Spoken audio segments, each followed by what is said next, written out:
শবে কদরে নাকি সকল গুনাহ মাফ করা হয়, তাহলে বান্দার হক যারা খেয়েছে এবং শিরকের গুনাহ এগুলো কিভাবে মাফ হবে? আল্লাহ তো বলেছেন হাসরের ময়দানে সবকিছুর হিসাব দিতে হবে। শবে কদরে সব গুনাহ মাফ হবে, কিন্তু বান্দার হক তো মাফ হবে না ভাই। বান্দার হক বান্দার কাছ থেকে আদায় করে মাফ চেয়ে নিতে হবে, মাফ পেয়ে নিতে হবে, তারা হলে মাফ হবে না। আমরা অনেকেই মোছে তাও দিয়া বসে আছি যে শবে কদর সব মাফ করে দিবে, তাইলে চুরি দাড়ি ডাকাতি 2 নম্বরে যা কিছু করলাম এক শবে কদর ইবাদত করলেই তো সব মাফ, তাহলে আর চুরি দাড়ি বন্ধ করার তো কোনো কারণ নেই। দেখুন, ইসলামের সাথে অন্য সব ধর্মের এখানে একটা মৌলিক পার্থক্য। খোদ ইয়াহুদিরা, আল্লাহ কোরআনে তাদের সম্পর্কে বলেছেন, ইয়াহুদিরা বলে লান তামাসসানান নারু ইল্লা আইয়ামাম মাদুদা, তারা বলে আমাদেরকে আগুনে জাহান্নামে কয়েকদিন থাকা লাগবে, এরপর আমরা জান্নাতে থাকবো। তাহলে আর অপরাধ না করার কারণ নাই তো, তাহলে অপরাধ না করে থামে থাকবো কি দুঃখী, অল্প কদিন থাকা লাগবে, অনন্তকাল আমরা জান্নাত অটোমেটিক আমাদের গ্রান্টেড। এই জন্য তাদের অপরাধ থেকে বাঁচার কোনো গরজ নাই।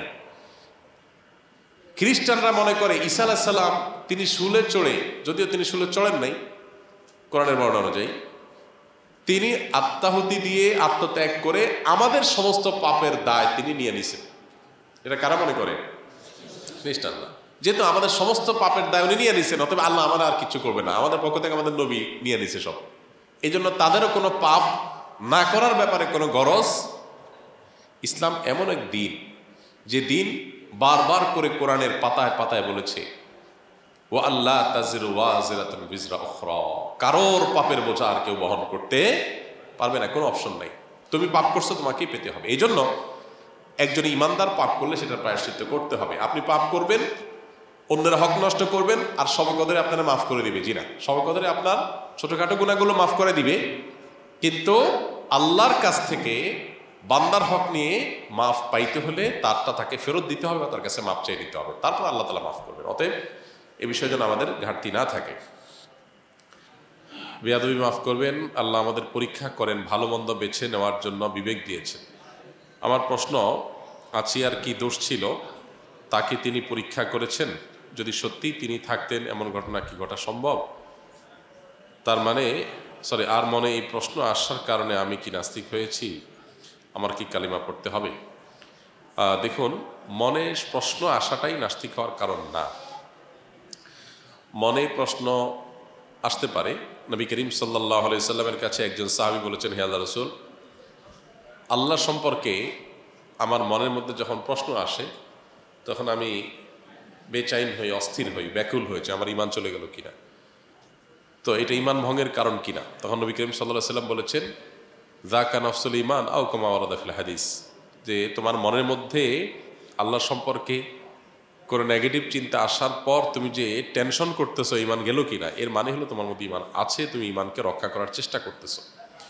তো ইনশাআল্লাহ এই প্রশ্ন আসার কারণে আপনি বেঈমান হবেন না, নাস্তিক হবেন না। তবে আমি আপনাকে বলবো যে এক শ্রেণীর ইসলাম এবং মুসলিম বিদ্বেষী প্রচণ্ড রকমের ইসলামোফোব মানুষ আছে, যারা নিজেদেরকে হয়তো নাস্তিক দাবি করে। এরা বিভিন্ন রকমের ইস্যুতে, বিভিন্ন আপনার ঘটনাকে কেন্দ্র করে তারা নানা ধরনের প্রশ্ন ছুড়ে দেয়। এই প্রশ্নগুলোর উদ্দেশ্য হয় ঈমানদারদের মনের মধ্যে সংশয় সৃষ্টি করা। মনে রাখবেন, সংশয় সৃষ্টি করা এটা এমন একটা কাজ, একেবারে শতভাগ প্রমাণিত বিষয়ের মধ্যেও কেউ সংশয় সৃষ্টি করতে পারে। এটা এত ইজি এবং এত সহজ একটা কাজ যে এটার জন্য খুব বেশি কসরত করার প্রয়োজন হয় না। আপনার জন্ম নিয়ে যদি আপনাকে সংশয় সৃষ্টি কেউ করতে চায় যে তোমার আসলে বাবা কে, এ লোক তোমার অরিজিনাল বাবা কিনা, তো নানাভাবে আপনার মধ্যে সংশয় সৃষ্টি করতে পারে। কোরআনে কারিমে আল্লাহ রাব্বুল আলামিন একটি নির্দেশ বারবার করেছেন। কোরআনের মিরাকলগুলোর মধ্যে থেকে একটা হলো কিছু কিছু নির্দেশ যেগুলোর বাহ্যিক বা খোলা চোখে বোঝা যায় না আল্লাহ কেন এই নির্দেশ করেছেন, কিন্তু নানা পরিস্থিতিতে পড়ার পর আমাদের কাছে দিনের আলো মতো পরিষ্কার হয় কেন আল্লাহ এটা বলেছেন। যেমন কোরআনে কারিমে আল্লাহ তাআলা বারবার করে একটা নির্দেশ করেছেন, সন্দেহকারী, সন্দেহ পোষণকারীদের পিছু নিও না বা তাদের অনুসরণ করিও না। যারা মানুষের মনের মধ্যে সংশয় সৃষ্টি করে, শয়তানের কাজ ওয়াসওয়াসা সৃষ্টি করা, সংশয় সৃষ্টি করা, এই সংশয় সৃষ্টি করে একটা স্টাবলিশড বিষয়টার ব্যাপারেও মানুষের মধ্যে দোদুল্যমানা ভাব তৈরি করা যায়। এই কাজটা যখন করে, আপনি সেই সব মানুষদের বক্তব্য শোনা বা তাদের মধ্যে বিচরণ করা, এটা আপনার নিজের ইমানি সেফটি যখন খুব স্ট্রং না হবে, তখন সেখানে গেলে আপনি বিভ্রান্ত হবেন এবং ইমান হারা হবেন, এর সম্ভাবনা জোরালো। আপনি যখন প্রতিকূল কোনো পরিবেশে যাবেন, তার সাথে লড়তে হবে, তখন আপনার সে সেফটি বেল্ট স্ট্রং থাকতে হবে। সেফটি বেল্ট স্ট্রং করা ছাড়া চাবেন, সেখানে বেঈমান হতে হবে আপনাকে। এই শুনে অনেক লম্বা চড়া কথা বলার সময় আমাদের হাতে নাই। আমরা শুধু এটুকু বলবো, যে কোনো মানুষ কোনো জুলুমের শিকার হয়েছে, কেউ কোনো বিপদের মুখোমুখি হয়েছে, এই সমস্ত ইস্যুতে এক শ্রেণীর ইসলাম এবং মুসলিম বিদ্বেষী নাস্তিকেরা তারা বড় করে প্রশ্ন তোলে যে আল্লাহর অস্তিত্ব যদি থাকতো, তাহলে আল্লাহ থাকতে এরকম একটা অন্যায় কাজ কীভাবে হয়।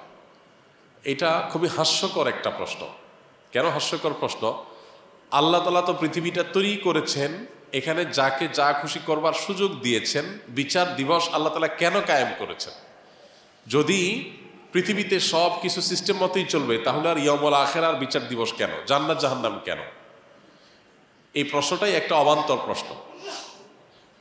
পৃথিবীতে বহু কিছুই ব্যত্যয় হবে, ব্যতিক্রম হবে। যারা ব্যতিক্রম করবে তাদের শাস্তির জন্য জাহান্নামের আয়োজন রয়েছে। আল্লাহ তাআলা সেই স্কোপ দিয়েছেন, কেউ চাইলে ভালো হতে পারে, কেউ চাইলে খারাপ হতে পারে। তো এই অপশন খোলা আছে, আল্লাহ তাআলা খোলা রেখেছেন। অতএব আল্লাহ থাকলে এটা কেমনে হলো? এই প্রশ্নটা একেবারেই হাস্যকর প্রশ্ন।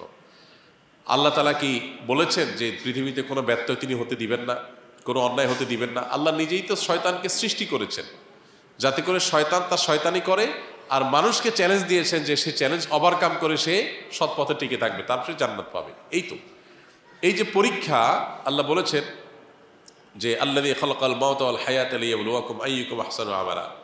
এই পরীক্ষার বিনিময়ে তো আল্লাহ তাআলা আমাদেরকে জান্নাত দিবেন। এই জন্য একজন ইমানদারের কাছে এটা সংশয় করার মতো কোনো বিষয় না যে আল্লাহ থাকতে এগুলো কেমনে হলো। এক। দ্বিতীয়ত হলো, কোনো মাজলুম জুলুমের শিকার হলেন, আজকে আসিয়া হয়েছে, কালকে অন্য কেউ। এই জুলুমের শিকার মানুষ জুলুমের শিকার হয়েছেন, এর মানে এই যে আল্লাহ তাআলা তাকে পরীক্ষা করেছেন। ছোট মানুষ, তার আবার পরীক্ষা কিসের? এর উত্তর হলো, এটাও অজ্ঞানতা সুলভ একটা কথা যে আল্লাহ তাআলা মানুষকে যত বিপদ দেন সব পরীক্ষার জন্য করেন। কোরআন হাদিসে কোথাও এটা বলা হয় না যে সমস্ত বিপদ মানুষের জীবনে পরীক্ষার জন্য আসে। মানুষের জীবনে বিপদ বিভিন্ন উদ্দেশ্যে আসে, বিভিন্ন কারণে আসে। এর মধ্যে একটা হলো পরীক্ষা। কখনো কখনো আল্লাহ তাআলা মানুষকে বিপদ দেন তার মর্যাদা বৃদ্ধি করবার জন্য, কখনো কখনো আল্লাহ তাআলা মানুষকে বিপদ দেন তার বিনিময় বাড়িয়ে দেওয়ার জন্য। এখন একজন ডাক্তার, তিনি তার একজন পেশেন্টকে কয়েক ঘন্টা ধরে অপারেশন করলেন, কাটাছেঁড়া করলেন, একেবারে তার কোনো অর্গান, কোনো অংশকে টুকরা টুকরা করলেন, বিভিন্নভাবে জোড়া সেলাই করলেন, বেঁধে রাখলেন, হাত পা বেঁধে নিলেন, অনেক কিছু করলেন। যেই ব্যক্তি এই ট্রিটমেন্টের টেকনোলজি সম্পর্কে জানবে না, যে ডাক্তার আধুনিক পৃথিবীতে এইভাবে বিভিন্নভাবে অ্যানেস্থেসিয়া দেয়, অপারেশন করে, রোগীকে ভালো করে ট্রিটমেন্ট করার জন্য চেষ্টা করে, এই টেকনোলজি সম্পর্কে কেউ যদি ওয়াকিফাল না থাকে, তার কাছে এটা আপদমস্তক একটা জুলুম মনে হবে। তার কাছে মনে হবে যে ডাক্তার সাহেব কি করছে, জাস্ট একটা জুলুম করছে। আসলে কি ডাক্তার সাহেব জুলুম করছে? কিন্তু বাহ্যিক দৃষ্টিকোণ থেকে এই টেকনোলজি সম্পর্কে যদি ধারণা না থাকে, আইডিয়া না থাকে, তো 100% মনে হবে যে এই লোকটা কিসে লিপ্ত? জুলুমে লিপ্ত। ছুরি নিচ্ছে, কাটছে, সেলাই করছে, ছিটছে, বেঁধে রাখতেছে, টেনে রাখতেছে, ধরে রাখতেছে, যাতে করে কাঁদতে না পারে সেজন্য ইনজেকশন দিয়ে নিচ্ছে। তাহলে এই যে ব্যাপারগুলো, এগুলো জুলুম মনে হবে। কিন্তু যার কাছে এই টেকনোলজিটা মনে হবে, তার কাছে বাহ্যিক জুলুমটাও মনে হবে ওই ব্যক্তির প্রতি এহসান, অনুগ্রহ। আল্লাহ রাব্বুল আলামিন দুনিয়াতে কাউকে যদি কোনো কষ্ট দেন, কোনো কষ্টের মধ্যে ফেলেন, আর এর বিনিময়ে তাকে যদি অনন্তকালের জান্নাত দেন, তাহলে তার এই সামান্য সময়ের কষ্ট অনন্তকালের জান্নাতের বিনিময়ে এটা তার জন্য লাভজনক না লসের? কিন্তু যে আল্লাহর এই হিকমা বা রহস্য বুঝবে না, না বুঝে সে আল্লাহর উপরে খবরদারি করতে যাবে বা আল্লাহর কাজের উপরে সে বিচার বিশ্লেষণ করতে যাবে, এটাই হলো সবচেয়ে বড় হাস্যকর, সবচেয়ে বড় অযৌক্তিক। কারণ আল্লাহ হলেন সৃষ্টিকর্তা, আমি হলাম সৃষ্টি হয়ে স্রষ্টার সমস্ত কাজের রহস্য আমি বিবেক বিচার দিয়ে বিশ্লেষণ করব, বুঝে না আসলে বলবো এটা অযৌক্তিক, এটা ইটসেলফ একটা হাস্যকর। একজন শ্রমিক, একজন কর্মচারী, একজন অধীনস্থ, সে কোম্পানির মালিকের সব কাজের রহস্য বুঝে না।